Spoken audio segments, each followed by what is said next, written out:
Salut, salut! Aujourd'hui, j'avais envie de vous parler ce midi des aliments à prioriser au mois de février. C'est une capsule que je fais beaucoup plus détaillée sur mon groupe client à chaque mois pour savoir quels fruits, quels légumes prioriser en fonction de ce qui est disponible local. C'est l'hiver, donc on n'a presque rien qui provient de chez nous. Les fruits et légumes sont importés et puis ils perdent beaucoup de leur rapport nutritif dans le transport. Ils sont souvent cueillis avant maturité, puis ils mûrent pendant le transport. On perd beaucoup d'éléments nutritifs dans le transport, sur les étalages. Donc, je vous parle vite aujourd'hui des aliments à prioriser en février. D'abord, dans les fruits, on priorise tout ce qui est agrumes pour leur vitamine C, pour leurs bienfaits d'antioxydants, pour aussi leur fonction de aliments anti-fatigue. Donc, on a le pamplemousse, les oranges, les clémentines, les citrons, les limes.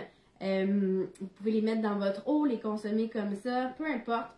Les agrumes, en février, on en consomme beaucoup.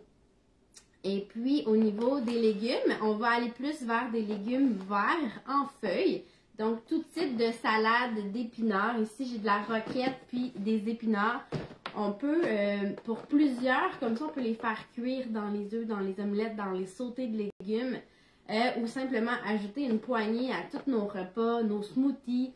On va venir gorger notre corps de fibres, de fer, de vitamines aussi qui travaillent sur le système immunitaire. Donc, on aime ça.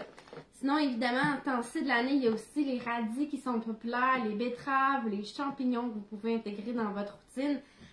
Au niveau des fruits, il y a toujours les pommes, les poires aussi qui sont disponibles. Allez-y aussi vers des choix congelés. Souvent, on se dit que les légumes congelés sont moins nutritifs. Pas tant, parce qu'ils sont vraiment cueillis mûrs et congelés sur place. La majorité des endroits où est-ce qu'ils font ça, la congélation de légumes et de fruits, ils sont cueillis et congelés. Donc, il n'y a pas de perte de nutriments au niveau de la maturité du fruit, du légume, au niveau du transport aussi. Donc, ça reste un excellent choix et souvent à moindre coût à ce temps-ci de l'année pour consommer une belle variété de légumes. Priorisez ça plutôt que des légumes en conserve, en canne, qui perdent vraiment beaucoup de leurs nutriments dans le liquide qu'ils contient. Puis augmente aussi la teneur en sodium par l'élément de conservation que contient la conserve. Alors voilà, continuez à manger des fruits et des légumes l'hiver, c'est vraiment important. Priorisez les légumes qui sont super bons pour la fatigue, pour le système immunitaire aussi. On aime ça? Bon février!